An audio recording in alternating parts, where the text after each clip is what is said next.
Eu acho que a gente tem que pensar no conceito de masculinidade mínima. Qual é a unidade da masculinidade que você não transgride pra não se ferrar? E aí o resto você faz o que você quiser. Quanto que eu me ferro se eu largar? E quanto que é um peso morto a esta altura do campeonato? E aí galera, beleza? O meu nome é Rodrigo Ferrari. Bem-vindos ao meu canal.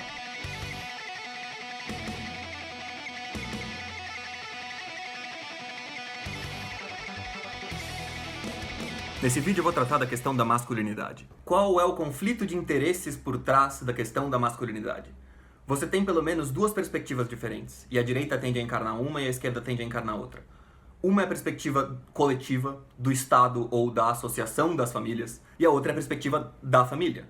Ou seja, qual é a melhor forma de educar o seu filho da perspectiva da sua família, e qual é a melhor forma de educar os homens da população, a massa. E embora isso não sempre vá conflitar, isso frequentemente conflita. Naturalmente vai se desenvolver uma educação pública e uma educação privada, no sentido de que todo mundo vai querer convencer os filhos dos outros a serem um pouco mais de um certo jeito, enquanto que você ensina o seu filho a não ser tanto assim, a não se deixar levar.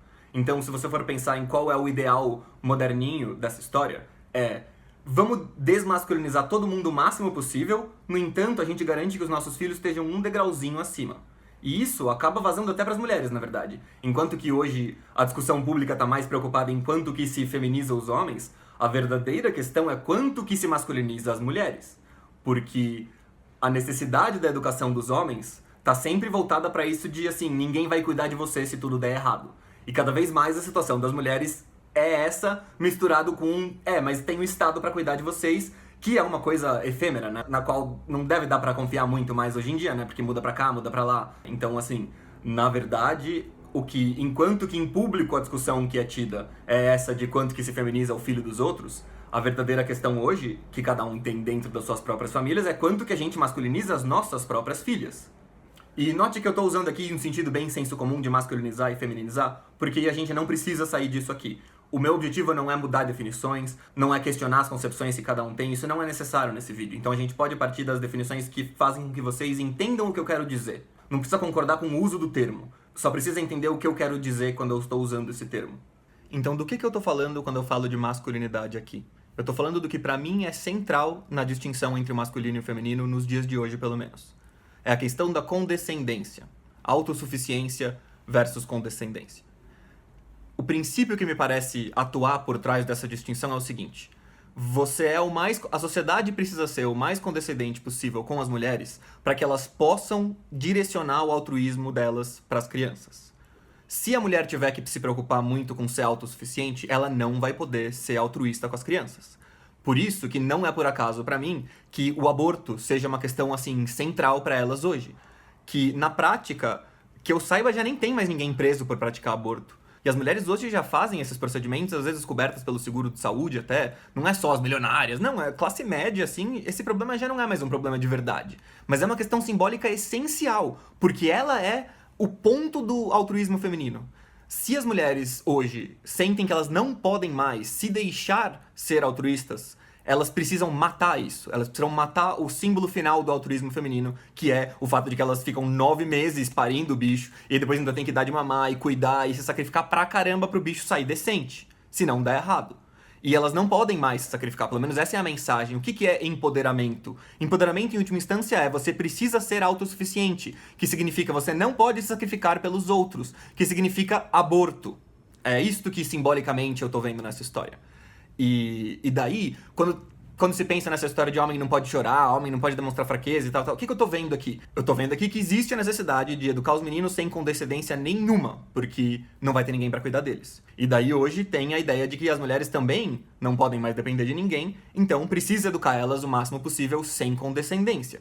Mas o que o feminismo, ou o que os discursos feministas fazem, é o contrário, é condescendência total, máxima com as mulheres e a criação da necessidade dos meninos se sentirem mais e mais ainda impulsionados à autossuficiência, que é, agora não só você tem que ser autossuficiente, como ainda assim a mulher vai continuar podendo roubar tudo de você, porque o Estado vai ajudar ela a fazer isso.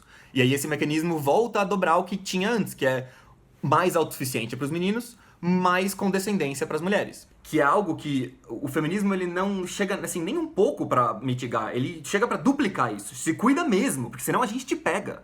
Não é só o mundo, não é só os outros homens. Não, as mulheres vão te caçar. se você não se cuidar. Então você tem que se cuidar mais ainda.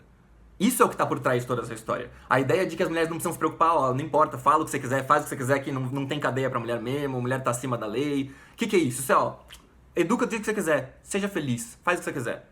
E aí entra a questão dos excessos, que é... Quando você educa alguém, você não tá educando alguém pra reproduzir exatamente uma coisa que você falou. Você não fala, ó, seja XYZ, faça XYZ. Não é assim que é a educação. O cara não é um robozinho que reproduz. Você passa modelos, você passa princípios, você passa prioridades. E a questão, então, é que você pode, nas condições atuais e em outras condições, passar pra mulher uma tranquilidade com relação a isso. Você quer deixar os seus filhos tranquilos com o que eles podem ser tranquilos e você quer deixar eles preocupados com o que eles precisam se preocupar. Então, se as condições são tais que a mulher não precisa muito se preocupar com falar besteira em público, com machucar o marido, com essas coisas, você vai poder deixar ela tranquila com isso. Você não vai precisar pegar muito no pé dela com os excessos que ela comete com relação aos homens, porque tem leis protegendo ela disso. Com seu filho, não, muito pelo contrário. Você vai ter que falar, mano, toma muito cuidado, dobrado. Saca? É isso que é, na prática, o que acontece. Então, em nenhum momento mudou o fato de que você precisa educar o seu filho pra se cuidar mesmo, pra ele ser o melhor mesmo, porque não tem ninguém pra cuidar dele, pra ajudar ele, muito pelo contrário, estão todos contra ele. Então esses mecanismos de recriar a condescendência máxima com a mulher me parecem querer levar, assim, involuntariamente, eu não acho que é uma conspiração, entendeu? Eu acho que meio que funciona assim, alguma força faz com que isso volte e empurre as mulheres de volta na direção que é a seguinte: o que tem em volta da condescendência pra educação das mulheres? Qual é o melhor jeito de você fazer isso? É você aumentar o poder de sedução da mulher. O embelezamento e o jeitinho fofo e meigo das mulheres faz parte disso, que é você quer potencializar as condições da condescendência.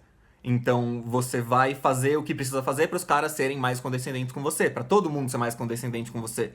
Como você faz isso, você se porta mais como uma criança, você se embeleza e tudo mais. Entende? Que não precisa... Não é que masculinidade é isso, masculinidade... Não tô falando disso. Eu tô tentando explicar o que eu tenho em mente agora. E eu acho que com isso fica mais ou menos claro. E aí a questão se complica porque, na verdade, tem 3 perspectivas. O que é melhor ensinar pros meninos da perspectiva do Estado? O que é melhor ensinar pros seus meninos, pros seus filhos? E o que é melhor que o menino se ensine? O que é melhor dane-se a sua família, dane-se o Estado? O que é melhor pra você? Então, você sempre vai ter essas 3 coisas se misturando porque uma vai tentar se passar pela outra. Porque, óbvio, o Estado não vai dizer, não importa o que é melhor pra você, a gente só quer saber o que é melhor pra gente. Não, ele vai dizer, ó, o que é melhor pra você é que você seja isso, mas na verdade ele tá dizendo o que é melhor pra ele. A família também vai ter isso, embora com um viés menor. A família também vai querer te ensinar o que é melhor pra você da perspectiva deles, né, o que é melhor pra você como um membro da família, mas ela vai ter um viés um pouco maior de te confessar de, ó, isso daí talvez não seria melhor pra gente, mas tudo bem você ser assim, não vai te ferrar especificamente. Mesma coisa vale pra mulher, claro. A necessidade de enfiar isso na cabeça das pessoas, desde sempre, ela fica nas autoridades morais da sociedade. E hoje o feminismo se tornou uma das autoridades morais da sociedade, uma das grandes autoridades morais. Então ficou na mão dele fazer isso com todo mundo. Ninguém diz com mais força pros homens o seja homem hoje do que as feministas. É só que é um seja homem de um jeito particular. Se vira, dá um jeito aí e não vem encher o nosso saco. Esse é o seja homem feminista hoje. E eu acho que a maior bagunça que decorre do que a mainstream fez com os discursos de empoderamento feminino, os discursos de minoria, discurso LGBT, é justamente que, assim, estes são os lugares destinados pra você fazer essa discussão independentemente da família e do Estado. O que é melhor pra mulher e dane-se o mundo. Mas, a partir do momento em que a pauta toda cai na mão do Estado, aí ele se converte exatamente no contrário. No mais longe possível do que é melhor pra você, que é o que é melhor pro Estado. Então é um discurso de supostamente o que é melhor pra você e dane-se o Estado, que na verdade é olha, o Estado quer que você seja assim porque é melhor pra ele. Mas as duas coisas acontecem ao mesmo tempo. Vamos avançar um pouco mais. Existe toda uma classe de pessoas hoje que realmente não precisa se preocupar com o que é melhor pra família e o que é melhor com o Estado. O Estado e a família vão se virar mesmo e não precisam de você. Então surge mesmo essa questão de assim, o que é melhor pra você e dane-se todo mundo. E é aí que, na verdade, a gente não consegue ir muito longe de novo por causa das condições. As condições materiais. Qual é o lastro de toda a conversa sobre o que é melhor que cada um seja? Quais são as condições materiais do mundo no qual você irá existir. E aqui é que eu acho que a coisa mudou pouco. A gente ainda tem condições que permitem que você eduque a mulher na condescendência e que obrigam você a educar o menino sem condescendência. E aí o masculino e o feminino não mudam muito por causa disso. Porque o feminino continua sendo o gênero da maior liberdade, de você poder se portar e falar e fazer o que você quiser que não vai dar errado. Mas enfim, dito isso, eu acho que realmente tem uma parte que é mais sociologicamente irrelevante. No meu outro vídeo sobre homossexualidade, me perguntaram por que eu não tava falando dessa figura do invertido. E por que eu não menciono muito? Porque isso é mais coisa artística, me parece mais uma curiosidade histórica, uma coisa... não tem um impacto no andamento da sociedade. E eu acho que boa parte dessas reclamações sobre os homens estão se feminizando e tal, os homens que estão se feminizando são os que podem. A maior parte da mudança de costumes da classe média pra cima, ela não é tão ela não me parece ter tanta relevância sociológica. Será que vai mudar muito por causa disso? O impacto dessa classe é sempre limitado a quanto que ela consegue doutrinar os filhos dos outros, porque ela tem poucos filhos ela mesma. Por isso, eu acho que hoje, assim, terminar o vídeo numa ideia.